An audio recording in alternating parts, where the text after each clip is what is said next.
afake information yabo. Yilonto namhlanje thina siyaphikisana sidebate kwasodwa siyahlekwa kwangabo ngoba basithanazisa ntoni usathana wabo. Ayibeka ngolo hlobo. Sithanaziswa usathana. Okokuqala ezambahla bazinxibayo zibomvu. Red means danger or blood. The black color ithetha ba ubumnyama, the darkness. Intoni umsebenzi weChristianity? Umsebenzi weChristianity is to destroy ilizwi likaThixo. Ngoba uThixo uthi indoda Leviticus azichetywe ndevu. Ithi Christianity ziphungule. Ithi uThixo umuntu ongumama enkonzweni akayinxiba impahla ethenca. Ithi Christianity akazukrexeza la muntu uzambamba. Kodwa wena muntu ubukeleyo, wena muntu ngithatha uhleli phaphansi, la muntu ungumama ukunika ingqondo thini? Yawukrexeza noba ukrexezanga nayo. Ndikhe ndava ukhona ubrother ke uthanda uzava kuwe. Ndimamelisisa kakhulu. Ndiyamamelisisa ndivumelana naye 80%. Andifuni ukuthi 100%. Undibuze wena kutheni ndikavumelana naye 100%. Uthi ubrother unikwa isambulo which is siso animphikisi. Zonke izambulo zakhe zizo because zibhase emthethweni kaThixo. Lana kuthiwa icikideni imimoya. Welcome to the Derby Show. Of course, I go by the name Christmas. You already know I'm doing the best show, even James knows. Otherwise, on sound and camera, as usual, I got my man James, and on my right, I got my man Ganda. This is the Daily Hustle. Ngwakunene ngwakamadonsela ngumtimande ngubambolo ngabambili zeza nonina ekhakhonina kamtamba. Just acknowledge. Otherwise, if you're new to the channel, man, please subscribe, press the notification bell.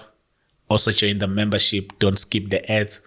And also, if you want to donate, the details shown after the disclaimer, those are our details. Please go and donate. Thank you so much for the love at home, your comments and everything. You guys, you're my sweethearts. I love these people, man. Our family, they stand with us. Those who are, some they are in New York.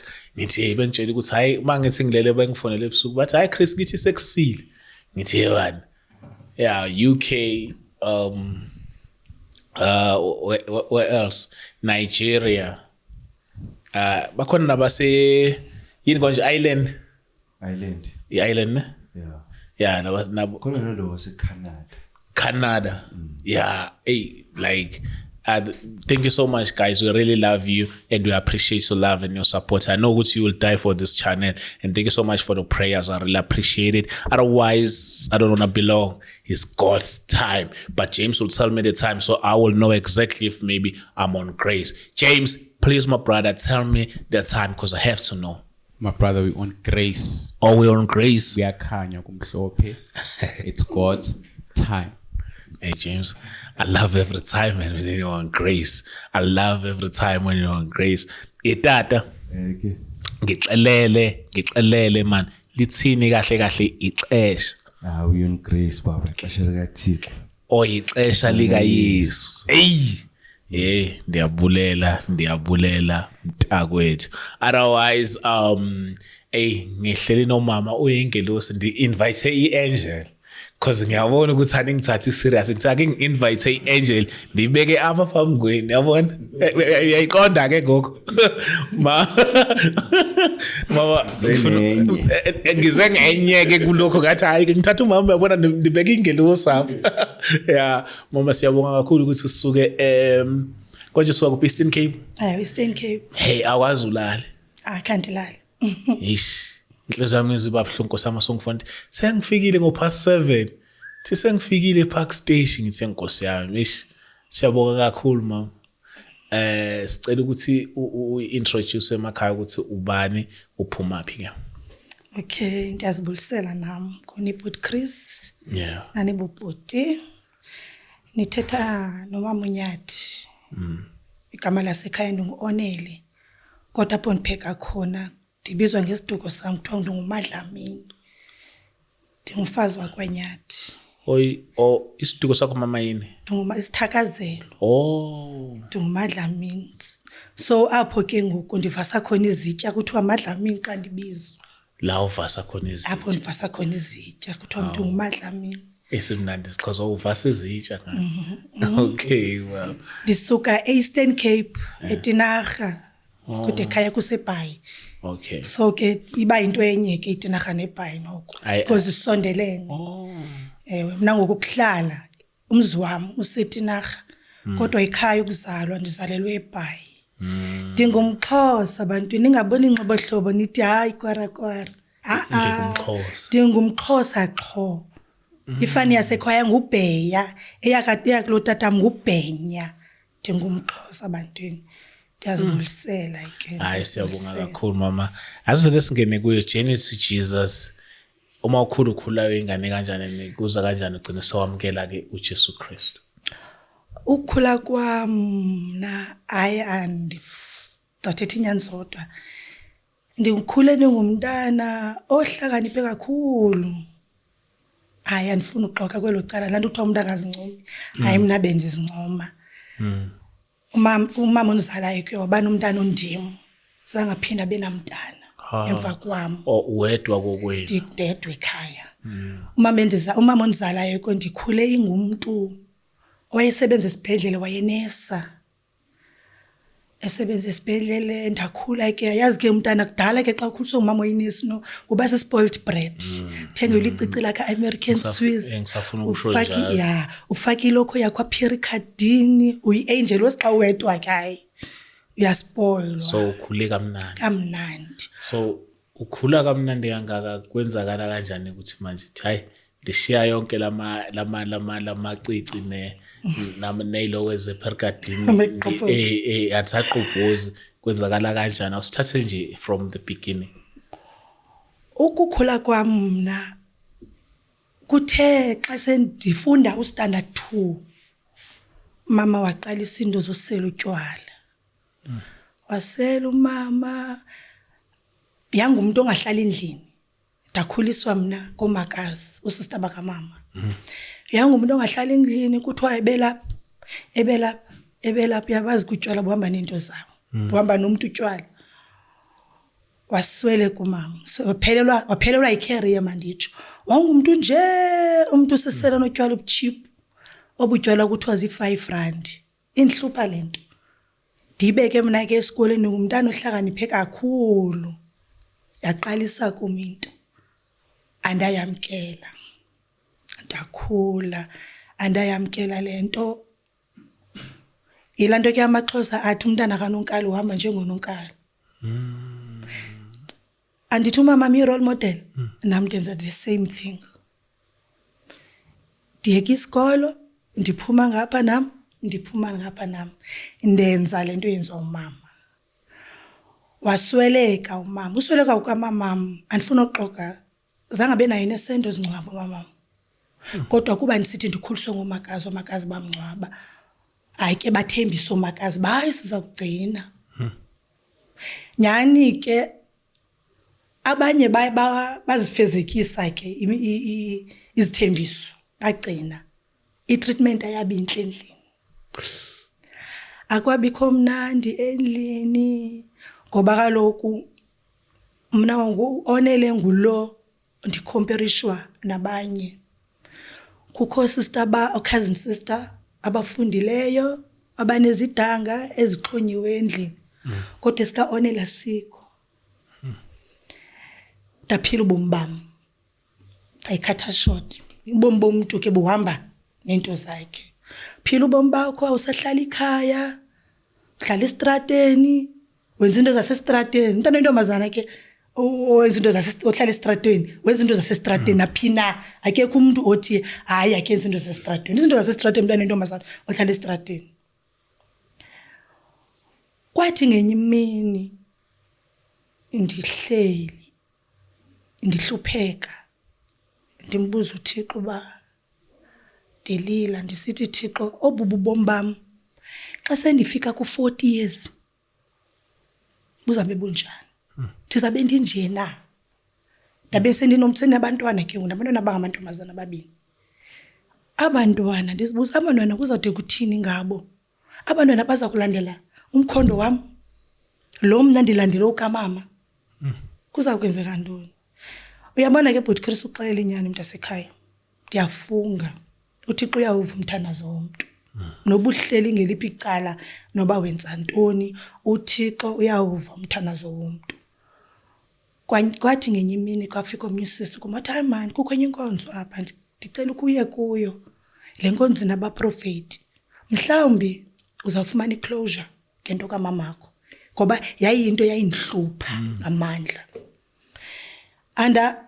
andayithatha serious kuba kusithiwa yini abaprofeti sayazi mos kuthiwa ni ngabaprofeti ngoku abaprofeti bayaxoka abaprofeti abananyani kodwa kwathi ngenye imini ndamxelela lo sithi hayi manza kulandela ndiye kule nkonzo yakho ndaya kule nkonzo ndafika ngolusuku ndifika ngayo zange ndiphathele umsebenzi la kuprofitwa okanye ndakholiseka ufika nje kwam ndabona inkqubo ngoba mina ndikhulele kwenye inkonzo kuthiwa kusechurch ndabona inkqubo inkqubo yale nkonzo yohlukile kule yandisuka kuyo yathandwa ngumoya wami le nkonzo ndazi usuku lesibini olesithathu noba sendigqiba 2 weeks ago ndiyithanda le nkonzo waphakama one prophet andilila Chris Nyembezi ndikhala and umprofeti from ukukhula kwami umama esebenza esenza yonke into umama indlela nandiphila ngayo esithini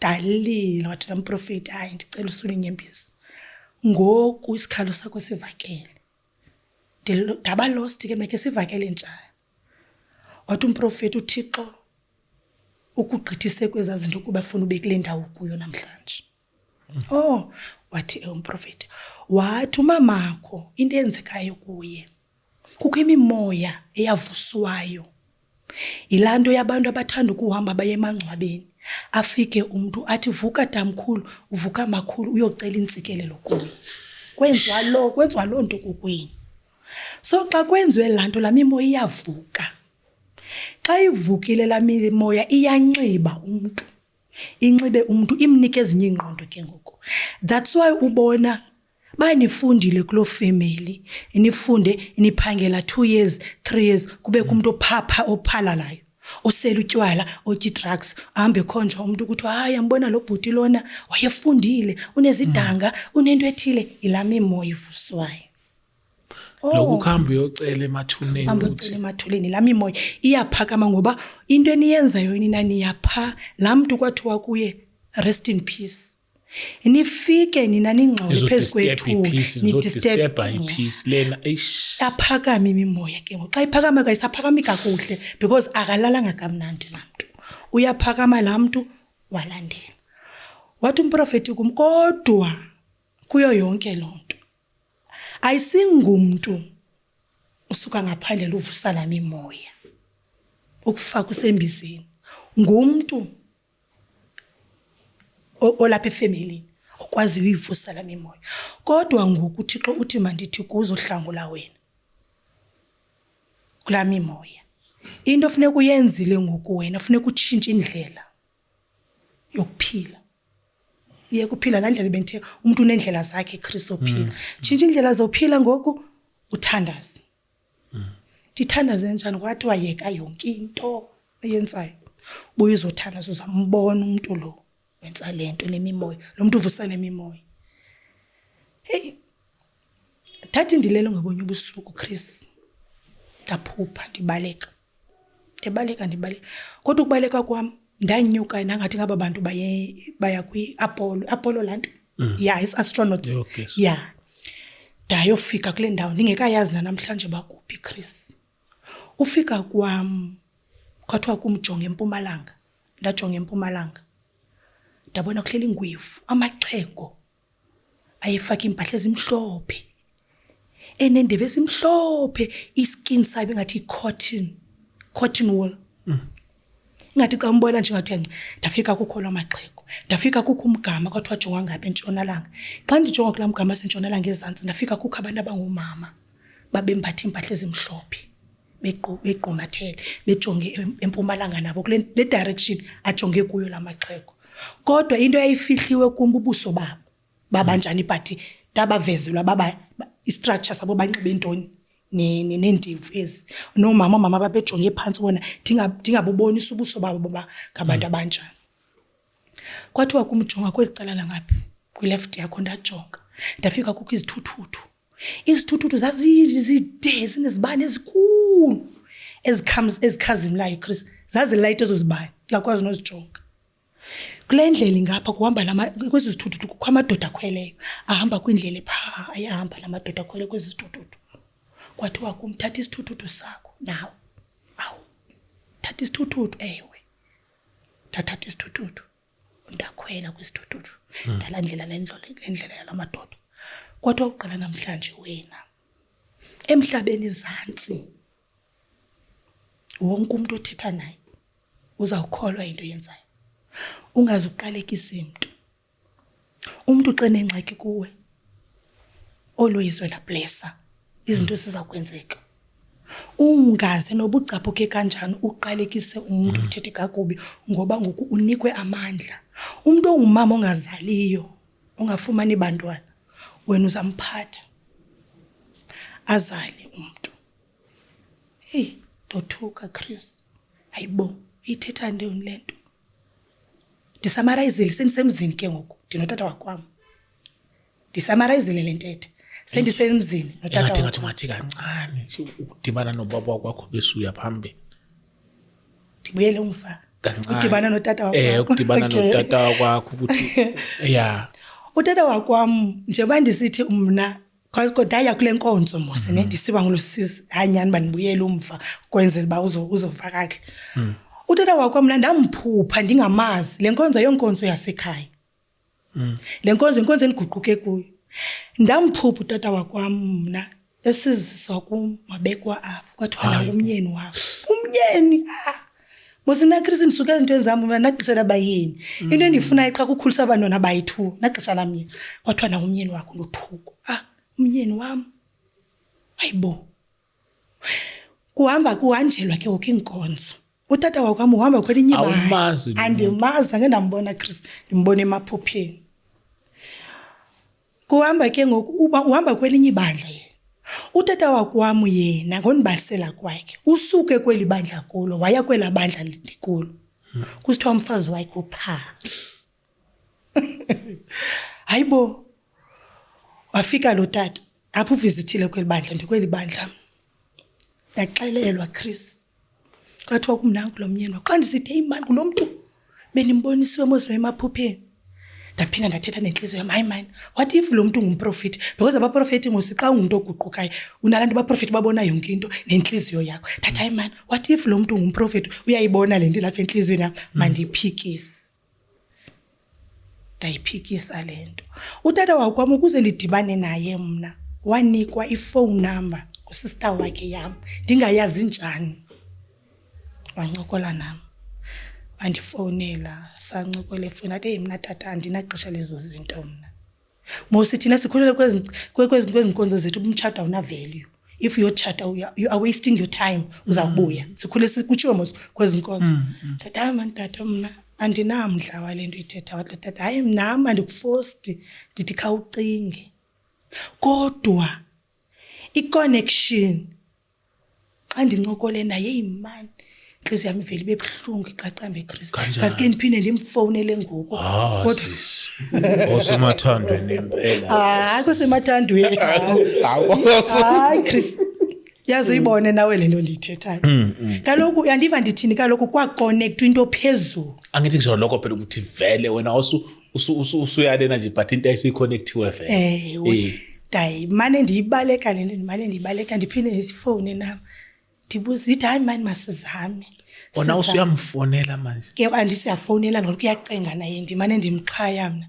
Ndiphinde kwami ndicinge hayi shema umuntu wabantu uthobekile uyavakala lapha ekuthetheni. Ndimfone ndithi amani tata masizame. Sithi sisavumile abasizame phinde ngomso hayi mina ngisathethi lonto le ndithi amen tata selanga lonto mina benkonzweni. Xaki zami zininzi mina kunale uniphathele incakala tata okay hayi ke xa kunjalo. Samane sifonelana ke ngoku Chris yakhula into engasoze ngakhula. Nkosi. Safonelana zothetha inyani zodwa Chris zodwa nje La kokwanyani la. akukwanyani Kokwanyana apha sis. utata wakwam sathi ngenye imini sidibana andithi siyafonela nawo sadibana ngoku seyikhulule lento Efoni. ngoku sesidibana igazi selishushu ke ngoku yeva ke ngoku Chris manje.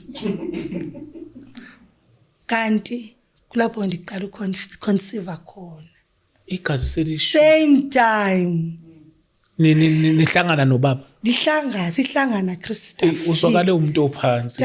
ndafika ekhaya Chris ndakhala Hayibo. athi Thixo wami ndenze ntoni Hayi wenze into. intoni lenyala ndilenzile into lento ndiyenze enkonzweni akwenziwe izinto pha enkonzweni ndiyenzela ntoni lento ndamfone ndathi tata masiyeke yabona ngoku sixexezile ngoku le into siyenzile sixexezile wala tata wathi hayi asixexezanga ngoba kaloku thina siza kwakha tata masiyeke ndabeka ifoni Chris ahlala erumini yami ndajonga isipenda alila Chris kwathiwa umntana lusesuswini uzamthini kukho nomntana nangoku hayibo kukho nomntana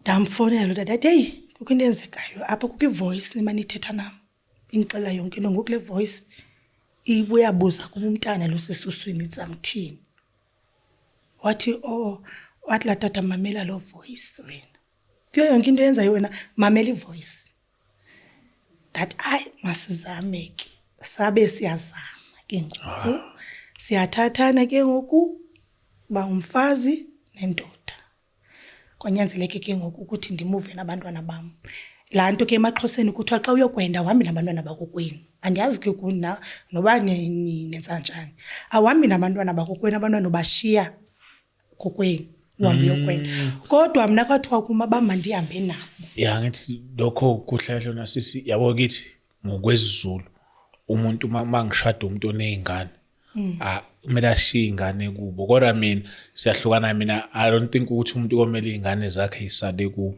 mawuthi ngithatha umuntu onezingane kuyomele eze nengane yakhe bezohlala nami but ngokusiko lethu lesizulu lisho njengoba nje usho kwafumaniseka ke ukendlini sizovana ndabe ndisithi mina ndifuna abantwana bami bakhulisa ngokwami ngoba uthando lukamama ndihlukene nalo ndisemncinci so ndifuna abantwana bami babe kum sabe notata wakwami hayi noko sivumelana sabathatha abantwana namhlanje nabantwana bayi6 kukho 4 emva kwabo abantwana babini bayi6 ke ngoku abantwana sensitsho ke ukubhuti Chris uThixo umdalo wento zonke uthetha nomuntu wonke ophila emhlabeni wonke umuntu ophila emhlabeni umuntu uxezalwa umntana intombazana umntana umfana uzalwe evale izandla kanje abantu ababelekisa umntana ngexesha lakudala kwakubelekiswa ngabo kwakuthiwa zifoot fro kuthiwa midwives abantu babebelekiswa midwives dala midwives zaziyazi ba umthetho kaThixo ba unjani umuntu xa ebelekiswa uvula isandla sase-right so esi aphethe into ngaso imisebenzi yakhe emhlabeni thina ke ngoku abantwana bethu sibabelekisele esibhedlele inesivula nesiphini isandla esasivulileyo ke ngoku uzawuzala umntana kodwa inkathazo bawuvulwe isisandla kodwa umntana abuvulwe isisandla kuzaba kuhle konke kuza kuye uThixo ke ukubhuti Chris akho mna ngathethe naye thina ingxaki ke ngoku si-ignorant asihoyi uThixo uthetha njani nomuntu kuqala uThixo uthetha ngamaphupha nomuntu uyalala uphuphe xa ulela ungumntu uyalala ngosube ngumfuziselo ukufa umphefumulo wakho uyathathwa ingelosi yasebumnyameni idemoni okanye uthathwe ingelosi yaselukhanyeni umke nawo ushiyeke wena pha ulele ungenamphefumulo ulele uhambe nawo umphefumulo ingelosi okanye idemoni yiloo nto ke ukusasa xa uvuka wena uthe indawo bendikuyo hayi into bezenzeka pha ezimasikizi ubuthathiwe ubupha nengelosi kaThixo njeyani njengoba ndisithi mna ndathathwa ndisemaphupheni ndasiwa kule ndawo ngiyaziyona namhlanje kwakukuphi ndayonikwa amandla wathetha kunye nam uThixo uba ezantsi emhlabeni othetha naye uza kufa ngoba amandla wanikwe ngubani Tim. Wayibeka kamnandi-ke sesiyabuyela manje yabona manje umuntu usenekuhluka ukuthi umyeni wakho wamita kanjani and she's beautiful. Yeah, ngiyase siyajabula kakhulu. So ngifuna simuve manje usuya sigcine lapha bakunika isithuthuthu uyasigibela bathi ungaqalekisi ubusisi. Ngifuna siyithathe from lapho. Kwathiwa ke kumke Chris ungaze noba unomsindo ongakanani ngoba uThixo uyayazi basishiwa yimisindo kodwa wena unikwa amandla njengoba unikwa amandla ungaqalekisi izawukwenzeka into emntwini. Sathi sihleli ngenye imini kukho omnye utata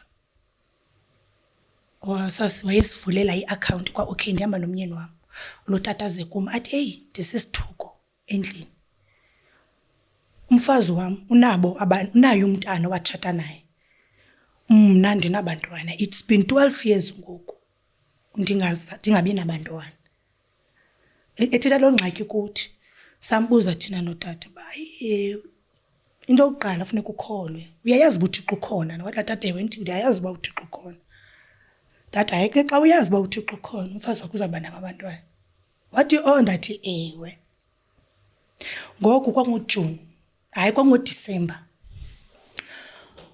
sasihlukana nalo tata wasincedisa ke kwinto ye-delivery kuba sasothenga ikhabhathi kwa okay yayo-deliverishwa le khabhathi wasibona uba sihlala phi ngolo hlobo because ngu-salesman waka okay kwathi ngenye imini ke ngoku kunetha sisetawuni nomyeni wam udrayiva utata mna ndikhwele kweli cala lingapha kuyanetha ngamandla imvulo wabaleka wathi lo tata exesithi wabonana nathi wabetha apha efeyistini wabetha efeyistini wathi utsho kutata wathi utata wathi yeka ndizawujikela ndingena apha emotweni wangena lo tata wathi ndifuna ukuthi into enithethayo nina kule moto iphilile thina ingqondo yethu ilibele iphilile uthetha njani tata wathi ngalamini ndandithetha nani namhlanje umfazi wam una 6 months uzithwele wathi ewe kwahlaleka Chris waphinda wazala tata endlini sekhona umntana umfazi uphinde wazithwala kwakhona ndathi yabona ke le wathi andizondikubonisa abantwana beni kutsho yena ndathi hayi le yesibini yibonus lo yokuqala bilukholo lwakho kuThixo wavuma wena uThixo utheni uyaphila. Chris kukho into eyenzekayo ke apha emhlabeni thina bantu ane kukho inkolo ekuthiwa yiCatholic kukho inkolo ekuthiwa yiAnglican kukho inkolo ekuthiwa yiMethodist eza nkolo buyela umva ngoku ndiphumile kuthetha ngam eza nkolo zinkolo ezazi involved kwi-racism kwi-apartheid ngexesha le-apartheid zinkolo ezathimba abantu abamnyama zabathatha zobenza islaves abanye koma-America zabahambisa abantu zizizo zankolo into ezayenzayo ezankolo ngokuza kwazo apha zizothimba ilizwe labantu abamnyama zaza ziphethe iBhayibhile zifuna itrust phakathi komuntu omnyama nabo zaza ziphethe lencwadi kuthiwa iBhayibhile zathi ugqiba kule nto zale ncwadi kuthiwa iBhayibhile zathatha abantwana bethu zabasezikolweni kwathiwa hamba nofundela ubufundisi buyafundelwa abantwana bethu bathathwa basiwa ezikolweni bofundisa ubufundisi baba ne-degree abanye baba ne-masters zobufundisi zifihla ntoni zivala ntoni zivala lento ndiyithethayo yokokuba umntu uThixo uyathetha naye kwathi konyathela bona iAnglican iMethodist iCatholic kuthi sathana ngeAfrika kuthi ma-Afrika kwavaleka yonke into babanika i-knowledge ngokubathatha bayise esikoleni sikhuluma nobhuti la uMduduzi off camera ukuthi banikana i-knowledge but lento yasesikoleni uthola knowledge kodwa ngokaNkulunkulu uNkulunkulu kunika iwisdom. Bakhupha abantu kwi-wisdom babanika knowledge. Ngoba thina abantu bamnyama besinabaprofeti bethu thina onsikane bakagaba. Onsikane babethetha besithi bayeza abanenwele oluyephu bephethe iqhosha elingenamnqo nencwadi bazonilahlekisa ningabalandeli kodwa uYesu sifuba sibanzi wathi unsikane baza abelungu bathimba ilizwe sabaze slaves bathi boqhuba basinika esona slave le la ncwadi le kuthiwa iBhayibheli baza kula ncwadi sebesiza bephethe incwadi ezinye bazikhuphile kwiBhayibheli kukho amaHebheru kukho amaIsrael kukho iintlanga eziYesu Kristu wayithunywa kuzo asikho thina kodwa baza nayo kuthi bathi nina ningathandaza le ncwadi le nizawutya ukutya sikutyayo ningathandaza le ncwadi nina nizawuya ezulwini kodwa izulu lenu nina naliya balatha phezulu bathi eli nikulo nina lelethu. Yayibona ke ngoku salandela thina abantu baqalisa ustadisha lencwadi bafunda ezikolweni babuya bafundisa ukuthi umuntu ugraduateile unemasters abuye umuntu anika umnqwazi omkhulu onomlomo enhlanzi xa ujongile lamnqwazi uthe kodwa xa ulalise so unomlomo enhlanzi babuya abantu benikwa imithika le namhlanje iFreemason eRome inxiba lamithika sithini ngeFreemason iFreemason ngabo abathi thina sizidevil worshippers abafihli umhlaba wonke ingoma zabo zithi thina sithandaza uLucifer iMorning Star. Lucifer is our king. Bathi bogqiba ke ngoku ukwenza lonto leyo ke ngoku ya dominate ke ngoku iCatholic yazala ke ngoku kwabakho Anglican kwabakho ezinye inkonzo yaba yagcwala iChristianity yanintsi into. Ayibona ke ngoku umhlaba ugcwele thina siphuma kwinkolo yethu yesintu nenkolo yethu onsikana uThixo wayethetha ngayo sangena kwiChristianity. Yintoni agenda yeChristianity? iChristianity most yenkonzo se-Christians zifaka igarments eziblack kuthiwa iCassock negarments ezibomvu kuthiwa iCassock zifake lanto imhlophe phezulu kuthiwa isurplice. Njengoba benditshilo ukuba ndikhulele phi eChurch iCassock nesurplice ikunxitywa iCassock nesurplice emhlophe. La Cassock iblack okanye ibomvu kumiwa phaa isibingelelweni. Xa kumiwe isibingelelweni phaa kukumnqamlezo omiweyo umfanekiso oqingqiweyo obunjwe ngegolide abantu abaqubutha kuye kwezankonzo.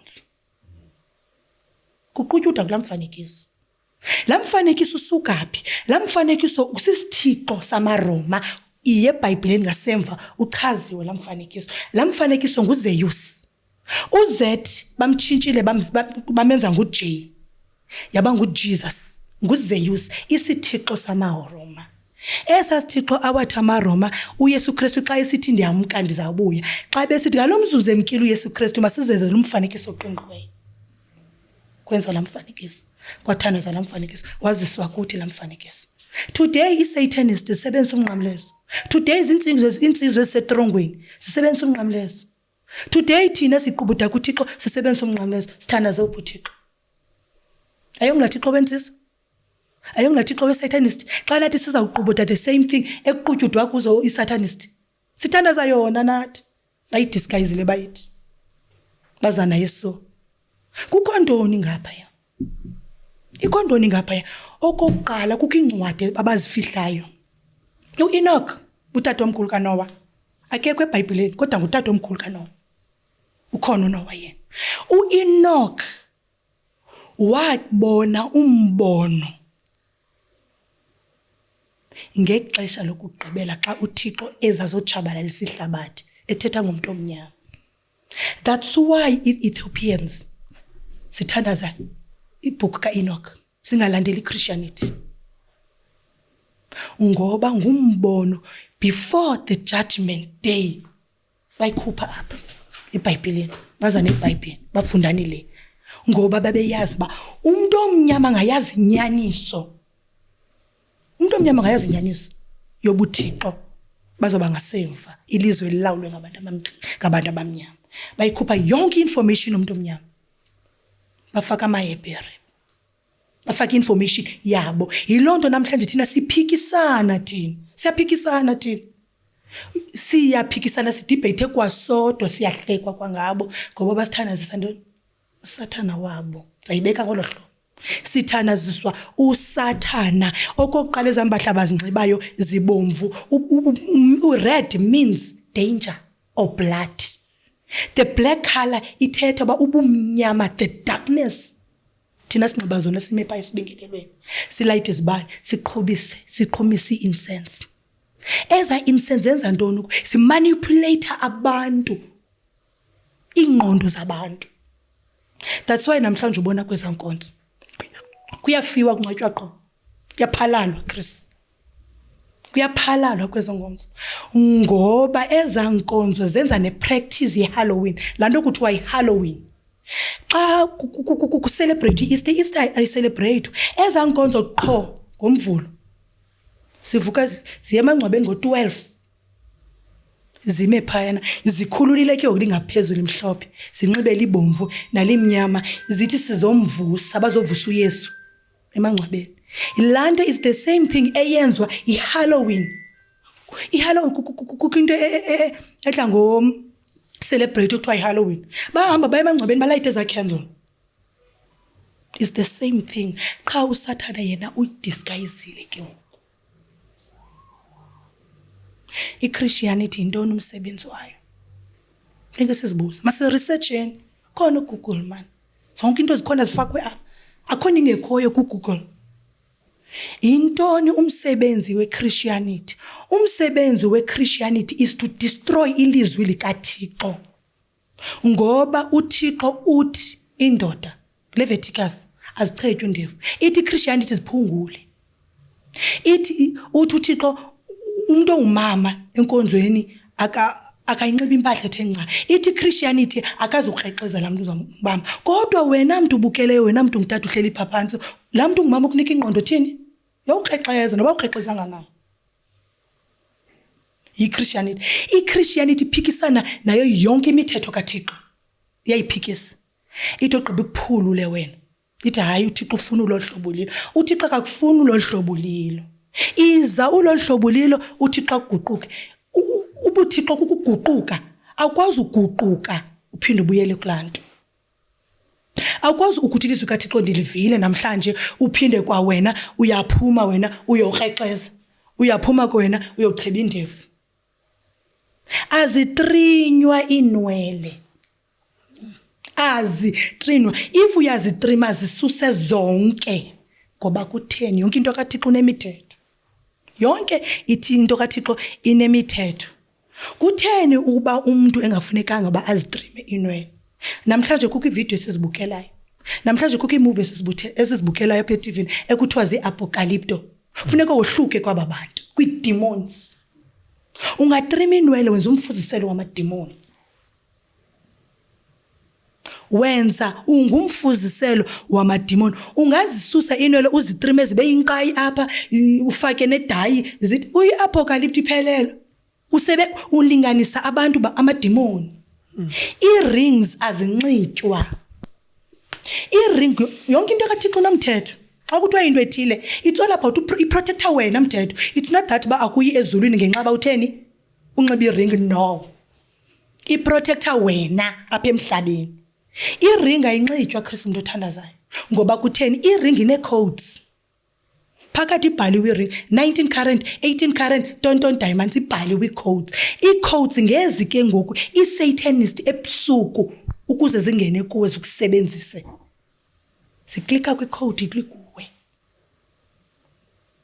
Siconnecta kwi-code yazo ekuwe wena emzimbeni wazo. Yayibona ke Christianity ithi kunxutywe ring, ngibani ring. namhlanje kubhubhi Pope swelekile Pope inering necross amandla wayo beyixhomekeke kulaa ring. Namhlanje there are false pastors, there are false prophets abanxiba ii-rings. Wena yohluka kwi-false ngoba uyintoni wena ngumntu kaThixo. Awukwazi usebenzisa the same thing esetyenziswa yi-false prophet, yi-false pastor. Wena uyifake nawe apha i-magic ring. Wonke umthetho kaThixo Chris, it's all about ukuprotecta wena, not that bawukusezulwini. Ukhusela wena apha eMzantsi emhlabeni kumadimoni. Extensions enhloko. Ine-code. Awukwazi uyothenga iweave phaa uthi ndisothenga iweave. Kuyabuza uba ufuna eyiphi. Inegama layo ilandelayo. Hayi ndifuna intontontonton diamond. Andizazi ke mna ke iweave. Azange ndazinqaba. Hayi ndifuna igold. Cishe ikhona nama-diamond. Yeah. Yeah, ma-diamond. Uthi and I-diamond, i-Satanist isebenzisa i-diamond sign. Zithi so. Freemason, zithi so. Devil worshippers, zithi so. Yayibona ke ho? Silahlekile. Ndikhe ndava ukhona ubrother ke uthanda uzapha kuwe. Ndimamelisisa kakhulu. Ndiyammamelisisa ndivumelana naye 80%. Andifuni ukuthi 100%. Undibuze wena kutheni kavumelana naye 100%. Uthi ubrother unikwa isambulo which is siso animphikisi. Zonke izambulo zakhe zizo because zibhase emthethweni kaThixo. Lana kuthiwa icika ideni imimoya. Into ingathetha ngomthetho kaThixo sisisambulo. Ingangathethi ngomthetho kaThixo ithi cheba ziphungule wenze so ayisiso isambulo. Ingathetha ngomthetho kaThixo into yiyo. Ubrother amaxesha amaninzi uthetha imithetho kaThixo. Adabize namagama abantu. Bani. Uthi Thixo phumani apho. Into ke ngokwendenza bani mandithi 80%. Ubrother uyithunyiwe nyani kuThixo abantu mabaphume. Kodwa uMoses wayolanda ama-Israel kwaFaro wathi uThixo wabakhupha wathi basepha. Ubrother ndifundi cela athandaze xa ekhupha abantu bakaThixo endaweni makathi uThixo phumani apho ngenani ngapha. Bangasheki abantu belengalenga ngoba yenza i-confusion ebantwini. Makathi ubrother uthi uThixo phumani eZCC iyaniphi. Yayiva ke ngoba kukho into ezininzi ubrothers thetha ebantwini uba phumani apho. Ewe abantu bavile, inhliziyo zivile, kufuneka kuphunyiwe. Kodwa ke ngoku abanye bathi hayi sifuna uza kule nkonzo yakho. Athi ubrother ndinifuni kule nkonzo yakho. Xa ufika kule nkonzo yakho ndakushiya napha. Unyanisile because uzayothini phaya? Uzawuya kuye. Kodwa ke ngoku into ebalulekileyo abantu xa sibakhupha kwivangeli yobuKristian yobuxoki, ngeyobuxoki andifuna uxoka ndiqola ubulawa ngayo. 90% apha emhlabeni igcwele iChristian kodwa bobuxoki ayihambelani nemithetho kaThixo Chris. Ayihambelani nemithetho kaThixo. I-revelations i-Christians aziyazi bazithetha ntoni. Ungathatha i-Christian uyibeka apho uyixelela uyibuze nge-revelations ngoba thina siphila kwixesha lokugqibela Chris kwi-revelations egqibelene neBhayibhile kwexesha sikulo. Lixesha le-antichrist ngoku. Ukuze abantu babe aware antichrist funeke bathini. Yayiva ke uChris. Lixesha le-antichrist ngoku. I-antichrist iza operator anytime ngoku sabe kwi-chip emabunzi. Safakwa. Kuthena abantu singabaxeleli. Kuthena abantu singabaxeleli. Seyiqalile kulamazwe. Seyiqalile kulamazwe aphezulu. Sebefakiwe abantu i-chip. 70% yabantu abasemhlabeni wena Chris abazi Christians ngabantu bokuqala bazafaka i-chip. Ngoba banomthetho wokuthi yenza ungabhaqwa. Bazafakwa iphawu le-antichrist, iphawu lerhamnco eli likwi-revelations.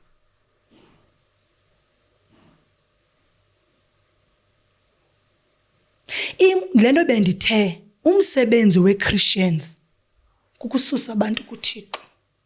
Anytime ngoku Yabona ngokuswelekile uPope. Bathetha ngomuntu omnyama uzawungena apha. Akho umuntu omnyama uzawungena ehlalweni sikaPope.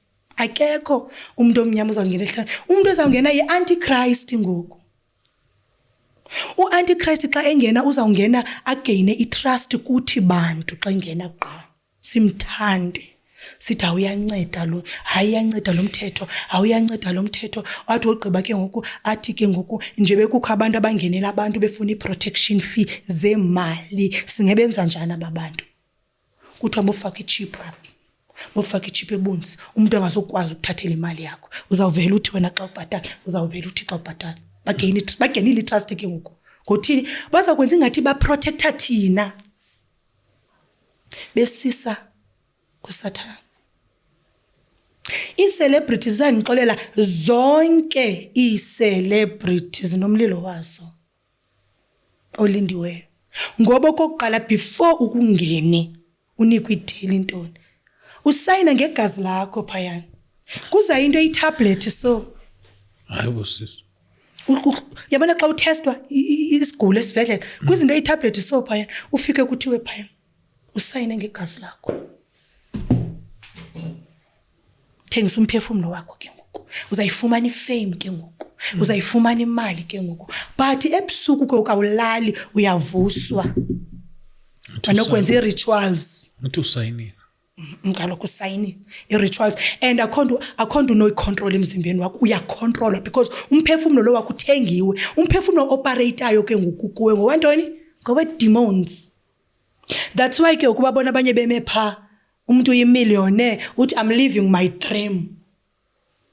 Usisitabani ulala namanye amadoda. Ulahlekisa ntoni? Ihlabathi uyabhatala wena ngusaba kuSathane. Esibona ke ngoku. Abanye omnye kuthiwa yintoni lamakhona lamagama kuthiwa yintoni Thixo wami aba bantu. Flashile uke ligama. Kuthiwa yintoni ba umuntu xa ndilibele. Wenzani? Ezinto zenziwa ngobhonanga. Kuthiwa yintoni ibhonanga xebiso? Kuthiwa yintoni? Lokufaka into 12. Influencer. Yabona xa uinfluence yakubhatala Illuminati Satanism because ulahlekisa abantu abaninzi. Ifana nomfundisi oma phambi kwebandla achatise indoda nendoda. Amen. Awunawuchatisa indoda nenye indoda ungekho kulanto. Naye behind the scenes uyenziwa lanto. Enjalo kaloku awunawuze uchatise umuntu oyindoda nomuntu oyindoda wena uwazi umthetho kathi kuyayenza lanto nawe. Yebana. Kumthetho baba. That's why iPope kwakusithiwa ilala nabafana, ilala nabantwana. Iqale pha kaloku lamthetho. Ngoba usitabane nesitabane uqala pha uthi ke ngokusasazwe ke ngokuzinkonzweni. Kuthiwa hamfundisi wethu akekho ngoku ye-England. Uyadibana namanye amadoda afana naye. Uyawudibana namanye amadoda afana naye abuye apromote lanto yokuba hayi ngoku sizochatisa ubani nobani. Masivukeni ixesha liphelile ngoku. Masivukeni. Into endiyithandayo mna kuThixo inye. uThixo xa ngumuntu oguqukayo akabali izono zakho. Uthi mna Thixo ngoku ndifuna uhamba ngale ndlela. Noba wawubulela umuntu, noba wawubulela inja, noba wawutheni Kristu Thixo uyaxolela. Qalise ke ukamatyala amatsha. Uqalise ke ukubomi obutsha ngoba uyiborn again. Lawa amatyala ubungazinto. Siphila apha emhlabeni Kristu singazi. Abantu abanamatyala apha emhlabeni ngabafundisi aba basabantu kwiSatanism ngoba bayayazi. Ngaba abantu abanetyala. Wena mntu siwaya unatyala kodwa guquka. Xa ibona ba yiyo le Move Kristu ngoba ixesha liphelile. Namhlanje senzelwe ifone, i-cellphones i-Satanist. I-Satanist izise ifone. Ifone yam ndiyatrekwa noba ndiphi kuSathane andikhangela. Noba ndilele uyandazi bandilele. Noba ndisemall uyandazi bandisemall ngoku. Because ndihamba netrack. Yonke life yam uyayazi uSathane. Kodwa kuthi uyizise ezinto esmart wathi si-smartphone. Kodwa behind yona sine-tracking devices esihamba nazo. Noba usetoilet uphethe ifone yakho uKristu Satan yakwazi ukuba uKristu usetoilet ngoku.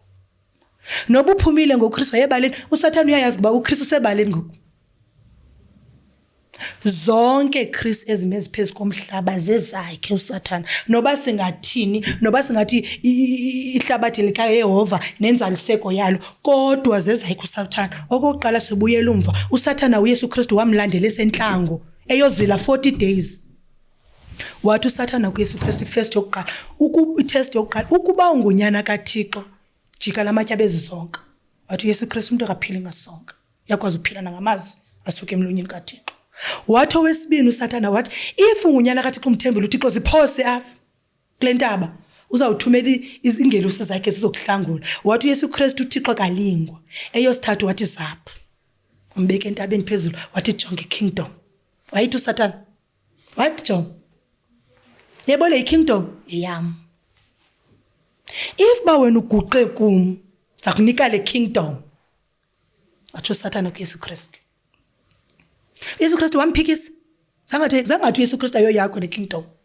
Ngoba uyayazi uSathana wayinikwa ikingdom esemhlabeni. That's why yonke into esemhlabeni iye yakhe Kristu.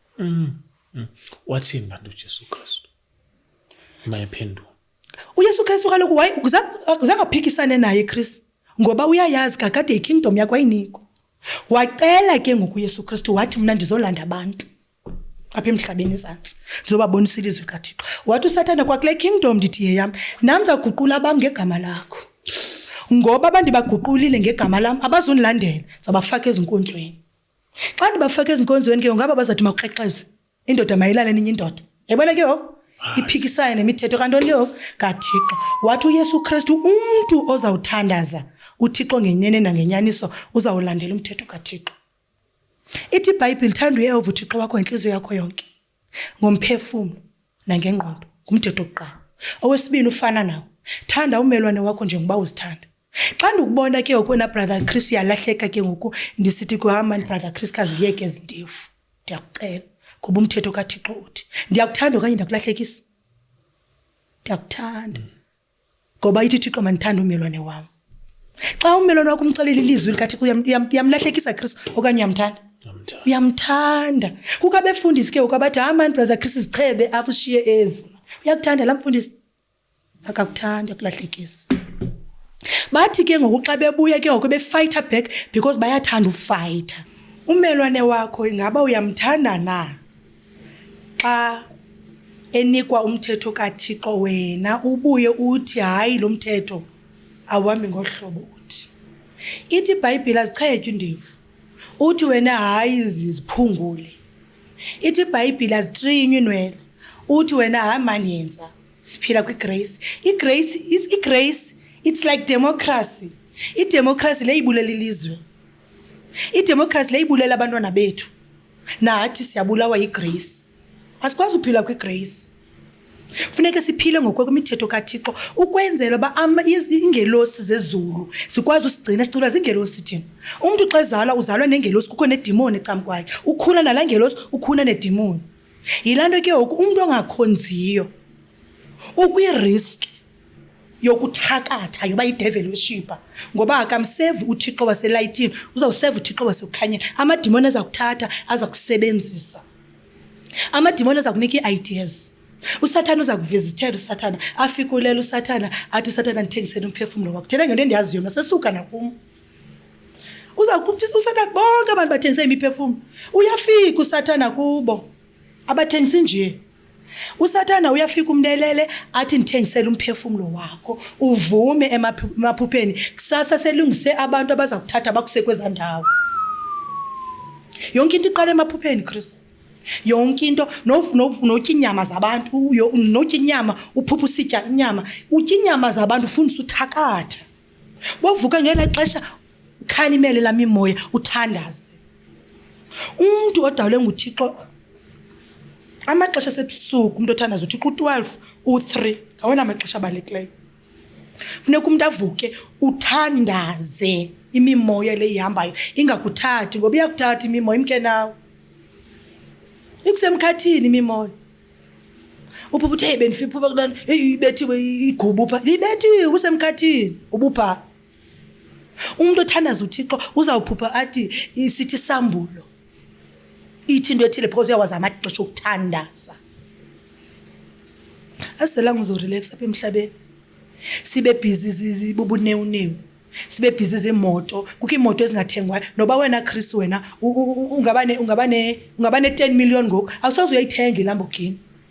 Awusoze uyoyithenga ngokunayo la 10 million uba hayi ndingayi afford iLamborghini. Awuzoyithenga because awubhalisanga umphefumulo wakho kuSathane. iLamborghini elizibonayo ezintonto zeBenz ezimoto zakwaBenz zeze celebrity because ezabantu abathengisa imiphefumulo yayo. Xa ugqiba uthengisa umphefumulo wakho umuntu kuvela kuthiwa ngena apha uyokhetha imoto oyifunayo. Wena kwazi wena because wakho umphefumulo awukho pha. Umuntu avuye ba yo umntanami unesiphiwo akajayive man. Stop lanto. Masiye kona upromote into ezirong ebantwaneni. Uthatha umntanami uyamba eJosi umntana uyosayinisa umntana wakho uthengisile umntana wakho ngemphefumulo wakhe. Pensile umntana wakho ngemphefumulo wakhe. Because nawe uyiqhwabele izandla lanto wayibona umntana wakho ba ubukela ingoma zoyiRihanna. Stop lonto leyo. Stop ezazinto. Engamagqomo into stop lo mntana wakho mama ngalandela ezazinto. Mama ngalandeleza ngoba umntana wakho uzawuhlalwa ngalama demon kuthiwe unesiphiwo segqubu hamba yogcola eGauteng umntana wakho ayosayiniswa umntana wakho idini umphefumulo wakho sophinda ufumana. Akazufumana uKristu umphefumulo wakhe. Masiyekeni ulandela into zikaSathane. Nazi izinhle ziyablenka zibekiwe phezukwethu. Ziyablenka Kristu ziyamenyezela ezinye eziyicrystal zithi ndithathe ziyamenyezela ndithi kodwa ikaThixo yona iqwebile ngoba you are rich inside umphefumulo wakho khona ufana nomuntu ohamba phayana esitratweni ogcwele itela esitratweni la muntu he is richer than umuntu othengise umphefumulo wakhe because anytime la muntu angaguquka umphefumulo wakhe kuye aqhubude kuThixo. Wena how can you sell something that doesn't belong to you? Thengisa njani into engeyo yakho? Uthengisa njani Chris? Enkulu udayise into engeyo yakho. Akuyibolekwanga noyibolekwa Chris kwa uyibolekiwe Chris. Ayo yakho Chris. Thengisa umphefumulo wena. Uzawulala njani ungena umphefumulo Chris?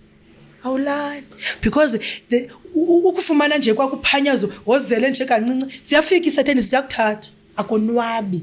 Ungavala amehlo uhleli eCouchini ubiwe ubuthongo bayayithatha la opportunity. Sawungekho ngoku useBritain usikanye useAmerica yakwenza irituals wena ngalamzuzu nje that's why kuthiwa abalali ebusuku ababazi ubuthongo.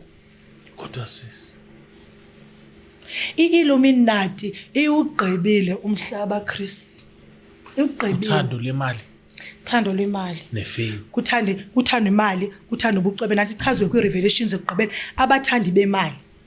Abathandi belineni bempahla esilica impahla esilk amafutha aqholiweyo ngaba abayedikeni nomlilo. No brother iningimuzisho zonke lezi zinto but abantu bathi hayi akekho right. I'm like kaloku iperfume qala lento ebendisithi kuwe umthetho uthi xa ubekayo ukhusela wena. Iperfume luyiqabayo wena ufika uthi tsip ugqithe emadodeni awuzukhanuka lamadodonke. Balandelela vumba lamadimoni. Ivumba lamadimoni azawurhalela amadoda uzawukrexeza. Indlela okuhlala ke ngoku umuntu ongumama endlini. Eish. Yabona endlini. Akuhlalwa nje nomuntu onguthatha endlini. Ukwenzela uThixo benani anigcine nabantwana benu. Kukho imithetho kwaphaya eBhayibhelini efundisayo umuntu ongumama. Umuntu ongumama akacwangcisi. Awucwangcisi xa utshatile unomzi. Ngoba kukho abantwana efune kubazalile. Xa uzale abantwana ngabo abantwana bazawubamba ilizwi xa umuntu othandazayo. Bahambe nelizwi, bashuma ezilizwi. Wena uzawuzala abantwana abathathu lethu ikulindele umhla wafa. Izawubekwa phayani kuthiwa wena mama uNyathi suppose uzale abantwana abayi10 wena uzale 8 nantsi lethu itswikile leyo. Namhlanje ke ngoku la nto bendithetha iCatholic iAnglican ivule izibhedlele ezinesigns zenyoka yonke into yakwa Department of Health kukho inyoka emileyo ethe bona kathi izindlu zobumnyama sizindlu zobumnyama uye kule nto into yamapolisa inestar which is Satan usebenza ntoni istar. That's why lapha eza pyramid zakhe uzenze zabazi stars ezithu usebenza sona yonke into yakwa department iunder isatanism. Umna ndiyahamba ke ngoku ndiyocwangcisa mna apha ndifike ndihlatywa inaliti phayana uyihlaba kwam la naliti after 8 months or after 2 years okanye lo minyaka kukhula impethu pha ukhula kwezampethu ke ezampethu zitya isibeleko ezampethu zitya isibeleko xa zitya isibeleko siphele kuthiwa ke ngoku xa uphinda ubuyela phana kuthiwa une-cancer ngoba kaloku la manzi awadalelwanga ukuba mawahlala apha esuswini ayahlala abole kuphuma impethu amanzi amdaka ahlala impethu naphina noba uye phaa itoilet uyiklina itoilet izawuba nempethu ngoba amanzi amdaka yonke indawo emanzi iba nempethu. Yabona ke bazana zezi zinto kuthi namhlanje sine-cancer into bezikade zingekho kuthi omakhulu bethu bebezala abantwana 12 zange babe ne-cancer namhlanje nophina umuntu obhinqileyo ngoku oye ekliniki ngoku udiagnose i-cancer ugqiba kuthiwa ufakwa kwichem intoni chemo ufakwa kula chemo uzawuhlala 2 months uzawufa mntasekhaya only 2 months chemotherapy uza kufa Chris.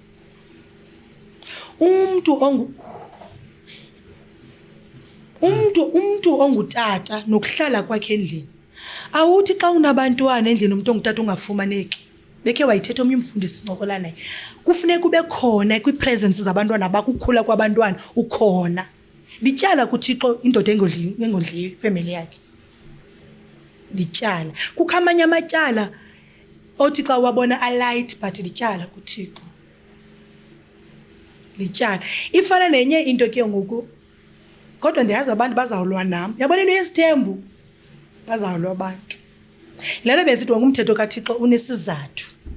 Hey kodwa uyabona ngizokuvumela uyabona lento esithembu nami hayi engizumseleke sekhuluma njengengane encane sethi uma kwabaka ngidlaleni ngathi yabona umuntu wayengadalelwanga abafazi abangaka umsele kuyabaxa and kaloku kuyimandi ukuxelela kukho isithembu sikaThixo kube kwisithembu somuntu wena mntu thina odadomkhulu bethu babe banesithembu ane la mfazi wesithathu nalo wesine ngulo xa yothwala uzaba umfazi walandi hoho ayibona ke yonke into ingabaxeka boyazi bayiyo ekaThixo umuntu angafuna abafazi abayi4 5 kweli xesha siphila kuyo and ke ngoku uzawunotice kwaba bafazi bakhe ukhona lungakwazi uzala abantwana. Hey yazi isithembu sikaThixo kuyazalwa endlini unabafazi abathathu ninabantwana abayi16 sisesikaThixo isithembu kuyazalwa endlini kugcwele kuthi ngabantwana awunawuthi unabafazi abayi5 lezumzekela abayi5 ube nabantwana abayi11 uyadlala khasicacisele ngesithembu sakho sesandoni isithembu sakho odade omkhulu bethu ke babethatha isithembu kudala yokuba xa eyothatha into uthwala ibe lo mfazi umama omncinci bethela nomama omdala avuma umama omdala bathi ngande uthatha into ethile ngoku izaba umfazi wesithathu uzaba umfazi walento kodwa uNkulunkulu wami. That's why ke ukubona abantu besilwa ke ngisithembu ngoba basingene wrong abasingena ngobuthixo uAbraham wayenesithembu uDaniel wayenesithembu iBhayibheli yonke u70% weBhayibheli sisithembu u70% weBhayibheli sisithembu so oDavide bonke babe nesithembu isithembu sikaThixo nothi esi sikhoyo ngoku isithembu abantu abangamadoda abalala bo bayi2 if ubathathile wobabeka eIsland wathi hlala napha nina nobabili xa umuntu oyindoda nomuntu oyindoda ku right mabathini babachata uthathe ubrother Chris nawe bhuti sinibeke eIsland uthathe mina nobhuti lo sibeke ngawo xa ubuya after 10 years kula island yakho Chris afika kukho ntoni khona thina soyithu ingcwaba nifile nafika nifile xa ushiya mina nobhuti afika kukho ntoni abantwana kugcwele ubonakalisa isithembu uThixo zange zange ubonakalisa ba umuntu oyindoda nomuntu oyindoda lityala kuThixo. Asiphapheni Chris. Masiphapheni sizifune sisuka phi sesingena kwiChristianity ngoku. Sisuka phi otatomkhulu bethu basuka phi? Otatomkhulu bethu bebenyuka intaba baqhwaba izandla nethi imvula xa isihla ngoku uyayeka zonke ezo zinto. Ngoba silandeliswe uThixo bambi. Isithixo samaRoma, isithixo samaGriki. Isithixo seMethodist, isithixo silandeliswe isithixo namhlanje. Sithanda sisithixo ngoku. Uyafika kwinkonzo zamaRoma neyiphini inkonzo iAnglican okanye iCatholic okanye iMethodist uzafika kukho izitetywa imifanekiso eqingqiweyo yengelosi emacaleni. Mayingabikho uthi uThixo nobibekwe phi makungabikho nix. Nepulpit le mayingabikho ebandleni lam. Nesitulo masingabi khona sonke masihlale phansi lawe uYesu Kristu wayesenza ngayo nabafundi bakhe. Wayehlala phansi uYesu Kristu entlango nabafundi bakhe. Kwangekho zitulo. Enkonzweni awukwazi uthi uyothandaza uThixo Kristu nguwe apha ngumama unyatha apha ecam kwakho khathandazo lo hlobo uThixo. iChristianity umuntu oyindoda uhlala nomuntu esitulweni so kwaThixo kuyohluka lawe yakwaShembe omama pha otata ngapha ngoba nisebusweni benkosi. Uyaba yindoda yakho xa kuphuma inkonzo uqale uthi baba indoda yami. KwaThixo kho ndoda yamntu. KwaThixo akho mfazi wamntu. Xa niyodumisa uThixo wonke umuntu uyodumisa uThixo ngenhliziyo yakhe. Ngoku xa umama unyatha ehlele ecam kobrother Chris ke ngoku umama unyatha igazi lishushu apha ecam kobrother Chris akwenzeka ntoni? Kuzawukrexezwa kulo mabandla. Kuzawukrexezwa inyani mabazazi abantu. Kuzawukrexezwa ngoba kaloku sithene nca nomama unyathi uyajiva ngapha ubrother Chris umjongile umama unyathi. Kuzawukrexezwa.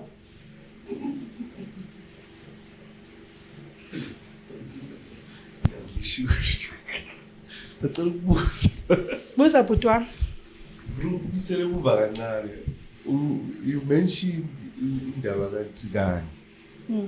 Yeah, ngengezwa ngayo kancane. But manje another thing engiyizwa ukuthi apparently uNtsikane was the first person to convert ukuthi abe to Christianity. Wayengayo Christianity. Yeah, he was not a Christian. Saying apparently he was one of the first people kwaXhosa who converted to Christianity. Uyiqiniso lokho. Umna ngolwazi lwami uChristian wayeyimboni wayeyiprofet ngokufundiswa kwami. Wayebona uNtsikane. Elixesha sikulo thina uNtsikane walibona. Uthi uNtsikane uboniswa abaphethe incwadi enomlomo obomvu banenwele wachaza uthetha ngabelungu wachaza noba bazabe bephethe iqhosha elingenamngxo ningabalandeli ngoba baphethe ntoni iBhayibheli kodwa uyeza usifuba sibanzi ozawuhlala kwindulu kaMasabalala kuthi uNtsikane uthi uzaba khona usifuba sibanzi ozawuhlala kwindulu kaMasabalala. Ndicela ke ngoku ukucacisa into kaSifuba sibanzi ingacaciswa ndimi. Umna ngumuntu ongumama apha enkonzweni yami. Ndihambe ndibe nomgama. Njengoba kuthi kudla ngothiwa umuntu ongumama kaShumayeli. Ndihamba mna ndibe nomgama, ndinelimit. Anikwazi uwela. Kodwa ukhona umuntu ozanicacisela ngosifuba sibanzi uNtsikane wayethetha ukuthini. Okay, so deep kakhulu mama yini usifuba sibanzi. Kaloku indlela wayemchaza ngayo uNtsikane xa isithi ngusifuba sibanzi wayethetha uba ukhona umuntu ozawuthunyelwa lizulu. Njengoba pha benthe andifuna ungena. Njengoba kwiRevelations, yabona iRevelations zonke azithethi ngaYesu Kristu iRevelations. iRevelations azithethi ngaYesu Kristu. uYesu Kristu wagqitha kudala. iRevelations lithi kukho umbono wenamba nosana. Inamba inyoka. Inyoka yayifuna uqwela usana. Kubani la sana? Ngoba uYesu Kristu engayilo sana wagqitha. uYesu Kristu sisivumelwano se6. Ukusuka kuEnoch uze ngoMethusela, uze ngoMoses, uze ngoAbraham, uthi Jesus Christ kwisivumelano se6. Ilanda iBhayibheli uzawuzalisekisa isivumelano ezisixhenxa. Kukho isivumelano sesixhenxa esisikuso thina uThixo asithembisa ngaso kuIsaya. Esithi kuIsaya xa ethe akhala ama-Egypt ngenxa yabacinezeli bawo, uzabathumela umsindisi nomthetheleli. Lana ndithanda izugqitha. Ukhona umuntu ozawuza nayo ke ngokuzonicacisela ngomsindisi nomthetheleli. Uyithi iBhayibheli alikhona linye ongazawuya kubawe engayingu Yesu Kristu. Akho lonto. Ilanto bendithe siqhathiwa apha. Ithi akekho namnye ozaya ezulwini engayingo Yesu Kristu ayikho. Uthi uThixo amayiphutha xa ethe akhala ngenxa yabacinezeli bawo, ndizabathumela umsindisi nomthetheleli. Ngubani? Because ayingo Yesu Kristu lowa. Utsho Isaiah 19 singamvula na kwiBhayibheli yakho. Uthi amayiphutha sithi bantu bamnyama Egypt le ndawo sikuyo. Xa ethe akhala ngenxa yabacinezeli babo, ndizabathumela umsindisi nomthetheleli, not uYesu Kristu. uIsaiah was a prophet. Ebona elixesha sikulo. uDaniel was a prophet owalibona elixesha sikulo end times. Yokuba kuzaba kumthetheleli, kuzaba kumsindisi. uEnoch utatomkhulu kaNoah walibona elixesha. Wathi kuzaba kho umsindisi, the secret Messiah. Bathi xa bemchaza kwezincwadi bazifihlileyo. Apocrypha ukhona, the secret Messiah ukhona. uKing James Bible ukukhona the secret Messiah akekho kwiBhayibheli.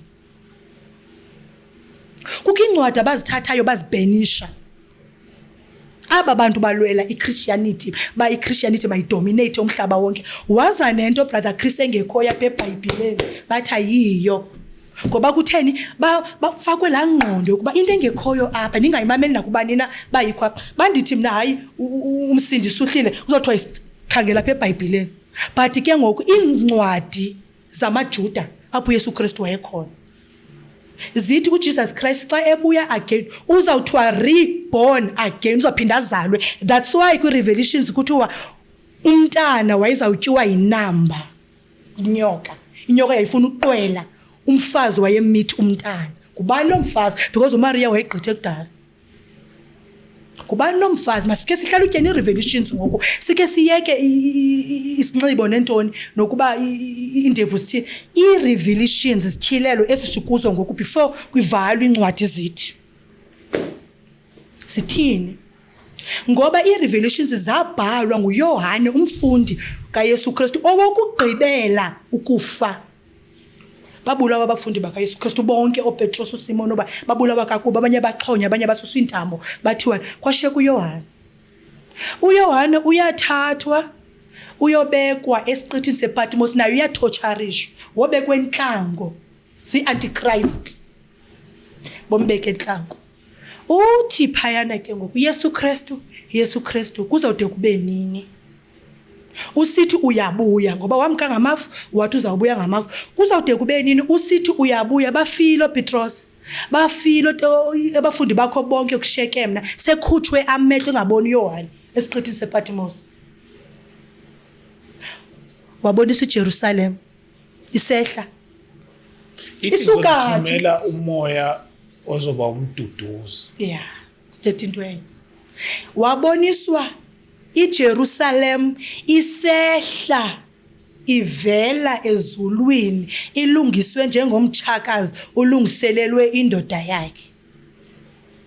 Kukho heaven and earth, sinezulu nomhlaba. iJerusalem yahla ivela phi ezulwini isiyaphi Chris?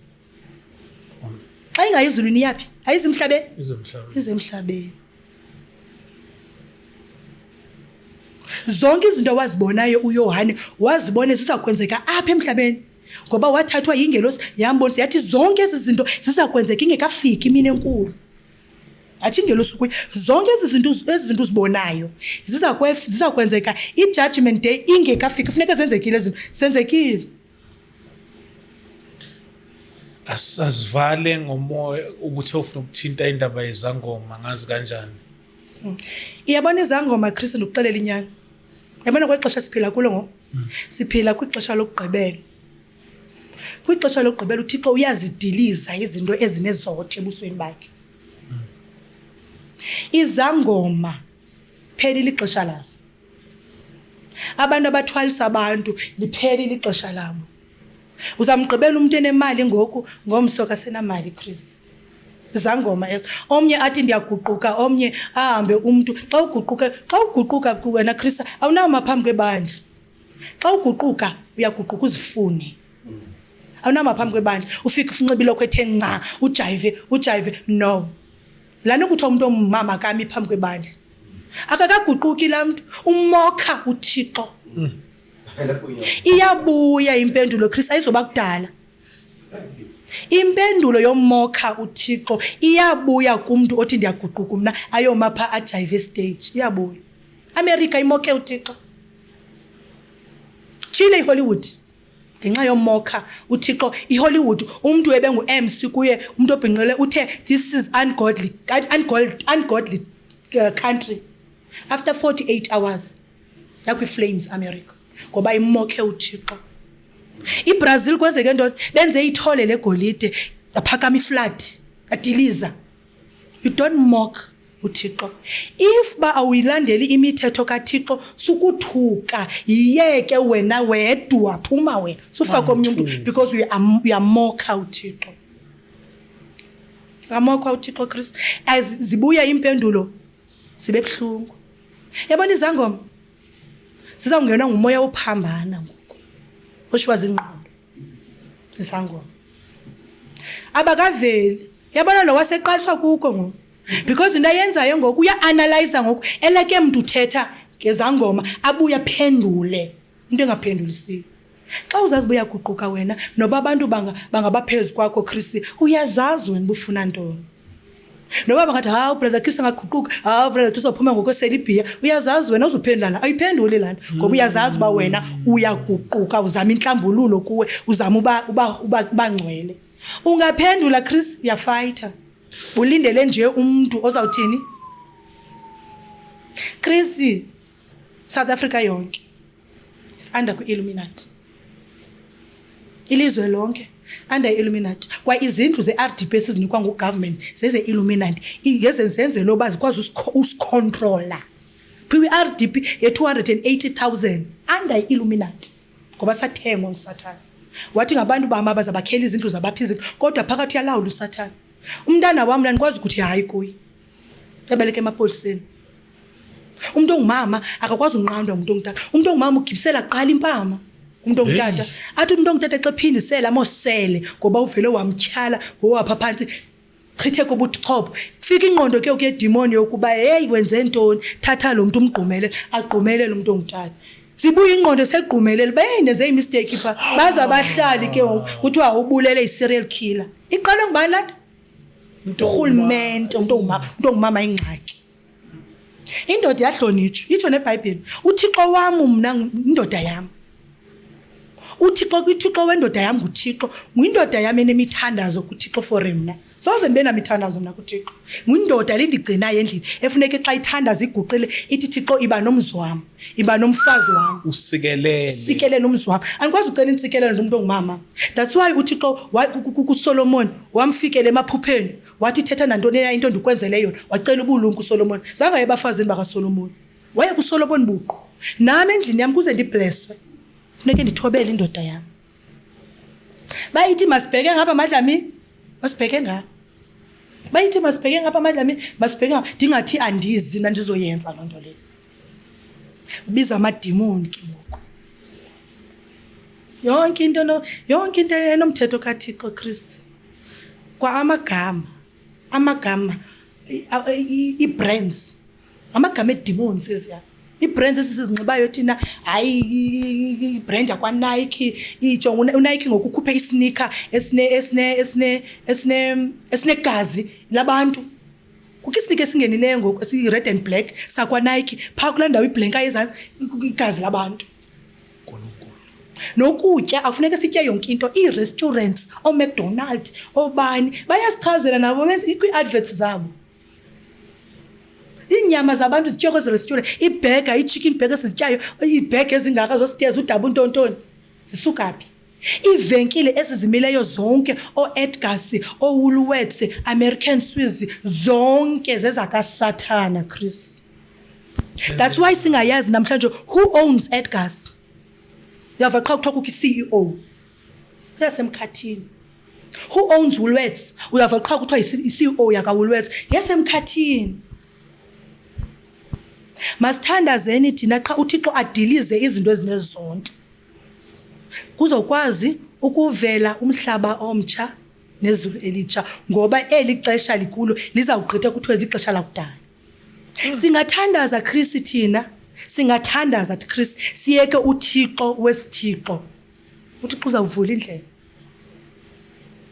Uzawuvula indlela ngoba konke okuku-ownwa nguSathana, ngumfuziselo wakhe ba umuntu uzawuphila ngohlobo wawuthatha uSathana. Abantu bayaphikisa bathi awukho uzulu. Babelingekho izulu Kristu ngesenza yonke into esenzwayo apha emhlabeni nathi. Ngoba uThixo wethu uyasithembisa ba umphefumulo wakho akuyinyama ezulwini. Soze inyama yezulwini. Ngoba inyama ibolile iyabola inyama. That's why uYesu Kristu wenza ukumila kumbi ngabafugo athakumntu banguPetros kanye ngubani wenza ukumila kumbi wabathatha wabasezulwini washiya inyama emhlabeni. Bathi xa besezulwini abafuna ubuyela kula nyama because iyanuka ibolile. Izulu likhona Chris lelo mphefumulo not inyama. Umphefumulo wakho ngokufundiswa kwethu ke thina kuthiwa ugqithe emlilweni xa uyezulwini. That's why uSathana naye ngexesha wayethotywa emhlabeni ezantsi watsha ubuso yilonto enobuso obabuso bokhe kaBaphomet ubuso ithole lento begoat watsha ubuso because wagqothwa ezulwini wagqithe egena isogweni waza apha emhlabeni. Watsha ubuso eleke wadibana noSathana udisguise ngoba watsha. I-celebrity namhlanje sithetha uSathana sithanda singathandi Kristu wathotywa ezulwini nengelosi zakhe iziqingatha usemhlabeni ulapho uSathana uhleli nami nawe.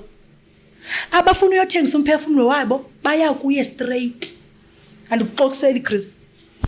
Umuntu othengisa umphefumulo wakhe kuSathana uyawuthengisa umphefumulo wakhe but uyathathwa usiwe Hollywood. That's why artists ezininzi from South Africa athathwa umuntu esiwe Hollywood abuye phethe iGrammy. Bayayazi abo eHollywood hayi ngoku. Uvela uthengisa umphefumulo wakhe uvela kuBaphomet. Udibene noBaphomet eHollywood. Udibana naye face to face so. Akathumi umuntu uSathana for ukuthi ufuna uba neshori yokuba umphefumulo umthengile angathuma uChris athi uChris hayi ndiwuthengile angazina. Ufuna uba neshori ba nanku phefumulo athi ogqiba kula mphefumulo wakhe uzawuklona ibillions ze-clones. Uzawuklona uSathana. Umuntu ofana nawe Chris ePesitratweni uzawuqhuba iMercedes eBlack ayingumuntu ukloniwe la muntu. uChris owenze izinto ezikaSathana. Okay. Bantu mabazazi izinto singahlali nezinto ngoba izikhilelo izisombululo ivisions esiziboniswayo nguThixo ayiseya kwanyathi. Ngeyokuba wena nje bunesiphiwo anikwa amandla ambisilizwe. Nto mama kaShumayeli kodwa ndihambisa ntoni mina lizwi andiloyiki noba ngazi upresident azapha upresident hayi president hayi ngoba kaloku ithi iBhayibhile iyenyukazi lizawuyenyuza nezikumkani izikumkani zizawusela iwine yenyukazi ngoba nizikumkani ngopresident upresident bakukho into ethile upresident bakho into abayenzayo umhlaba wonke ipresident ziye pha zibizelwe izistrippers kuthiwa nazi izistrippers kujive izistrippers kwipresident ziyenyuza neyenyukazi. Imithetho ebekwazi ipresident pha mama kuthi ngoku yimithetho esuka kuSathana. Uma sowupresident afunde into ayibhaleleyo akathethi into esenhlizweni yakhe. Bafika abantu be-secret society bafike bathi nasi script sakho afika mama yamayazise avula amehlo ba hey le into ndithethayo ngoku ayiyo libuza kuphela ubukumkani babo Chris ngoba ngoku wonke umuntu ufuna uba nemali xa nemali uzathini wonke umuntu uba ne-million ufuna uba yi-billion umuntu abazi unezazinto. That's why ne-celebrity ubone xa kuswelekile kuve kuthiwa sizothatha indlu kaChris bayathumela nezabantu be-agent hayi sothatha lendlu kodwa bekuthiwa yikaChris isesentini kuthiwa izawuthathwa isentini inezindlu ezakhiweyo ezirede ezigqityiweyo Chris for abantu abathengise imiphefumlo wakhe uthengisa umphefumlo wakho namhlanje kuthiwa khetha indlu uhambe esentini ufike nansi indlu igqityiwe kodwa ubhubha kwakho uyathathwa la ndlu family yakho ayinachambo nemali awubinayo nesenti yiloo nto ubona namhlanje bahambe bacela amalizo ngoku bacela imali ngoku i-medical aid bacela into ezithile bacela because abanamali baphila ngesponsors if uzawusponsor nguPuma usponsor nguPuma if uzawusponsor nguSpitz usponsor nguSpitz uzamana ungena qha wena uadvertise ikhavele yakho kwaSpitz awuna shares kwaSpitz it's part of we-influencer abantwana bethu kufuneke balumke Chris brother Enigma uke wathela ngama 2000 asengxakini ama 2000 usisi if ba unamthatha umntana wakho Chris ngezandla zombini umsenkonzweni buzamshiya endlini umntana wakho sengxakini kukho lento kuthiwa ifone bente kuyitrack yonke into abayifunda pha yonke into no siki skate sibe sifutshane aye ngesikete singaka nothweka bafunda phe phone yonke into ama 2000 asengxakini funa thina sicele kubawo indlela sizile ngoba kwakuzilwe eBhayibhelini kunyuka intaba kuthiwa Thixo sizokhala kuwe sisishiyile zasehlabathini ezikaSathane sizile thina ngohlobo sibone uThixo akazuphendula Chris na uzaphendula uThixo akahliwa la ndaba ngoba uThixo kuyathethwa naye ndathetha noChris noThixo mna Chris mna onphikisa uyaniphikisa ndiyathetha noThixo sengena gutya endlini nditha ukwazi ndingene erumini ndithathi lapha emeli mhlophe ndizigqume Chris ndiguqe ngedolo likhulu ihlangu zam ndijonge empumala nditha ukwazi after 10 minutes xa ndisonke lapha la mzava inoko kuthiwa mama sizothenga into ethile yathethwa noThixo and thina abantu bathandazayo asithandazeli ifortune sithandazela udaily bread sitsho kuba wethu semazwe siphe isonka semihla ngemihla ingaba ifortune ayiyo ekaThixo ingaba black iwhite ingangabi ekaThixo yakaSathane ayibagxeki kuthiwa awuna imigodi hayi awuna imigodi kodwa akathandazi okay umvethandazi eTV awuna imigodi uyi-businessman awuna igarage ezi 400 ukhona apho asebenzela khona la thandaza khona lapha thanda zakho uThixo ngoba amahlwembu Chris nothi amahlwembu esathi bakusokola ungatyi uThixo ngowecebo xa kungekho nto Chris livele icebo akhula abantwana Chris bakusebenzela nothi ba uzawuhlala eBhankeni uno 14 million khabantu abalambile abahlala esitratweni la 14 million zaphuma iRDP noba ziyi30 noba ziyi40 ukhela abantu ku10 wena le mali uzofuna uyitya wedwa ungayityi nabantu kodwa mna uzawuphiwa i50 rand ukuthi Thixo ndakwazi uyishare ndithi ina brother Chris nansi 20 rand uthatha umuntu phayana Chris onemali uzapha kwi-podcast yakho abuza ndibhatala mali kodwa ushiya millions interview usho umuntu hayi ixesha lami mna ndiyabhukisha mna i2 hours imali ethile ushiya millions eBhankeni akho millions millions nje ngothetha because millions bona uthi Sathane udlale ngabo bamiyeka nayo uSathane wenza intando yabo phezulu kodwa yonke into Chris inexesha layo ixesha likamtyo liphelile uSathane uzawubanjwa ithi iBhayibheli uza kubanjwa yovalelwa kodwa xa evalelwa makangavalelwa nam nawe Chris xa evalelwe ke ukuSathane kulapho kudilizwa khona izinto zakhe zezona uqala kudilizwa zona aqala ngoku zidilizwe xa kudiliziwe kuyokhangela umnikazi wezinto abanjwe uSathane itsho neBhayibheli ithi uzawubanjwa uSathane uthi uThixo uSithembisa ngalonto thigcineni uzoba uzawubanjwa xa ebanjiwe ke asisaguli asisahamba izibhedlele Chris ezobumnyama ezine-signs zenyoka umuntu uyaphila ubomi bakhe mhlawumbi yaba ngabantwana bethu okanye sisizukulwane sethu kodwa ekugqibeleni uzawubanjwa uSathane kodwa mangabanjwa nami nawe Chris nawe bhuti mangabanjwa nathi masizikhethele thina namhlanje ngoku si-researche masa-researchini phofu masithandazeni imithandazo yasebusuku u-12-3 for 3 days 12-3 ubuye unifonele Chris buze uThixo kangathethe na. Uzawuthetha uzawubuya ngephupho. Bambe la 12 nala Trexen for 3 days wena Chris. Ubuye undifonele uthi mama kwenzeke okunoku. Uzawuthetha. Mama siyabonga. I think since abantu 2 hours. 2 hours. Hayi phela vele uphuma kude sana uya deserve isikhathi esingaka. No siyabonga kakhulu mama. Hey indaba ayikaThixo. Hayi siyabonga kakhulu ngomlayezo wakho. Sithemba ukuthi abantu emakhaya bawuzwile. Siyabonga. Otherwise, on sound and camera, I got my man James, and on my right, I got my man Ganda. This is a daily hustle. One story at the time and one testimony at the time. Go buy them Christmas. You already know. Wagnene wagamadotsela ngumthemande ngupabulunyi. Abambili Zeza no Nina eka khoni nakamtamba just acknowledge. Otherwise, we James. We out. We out.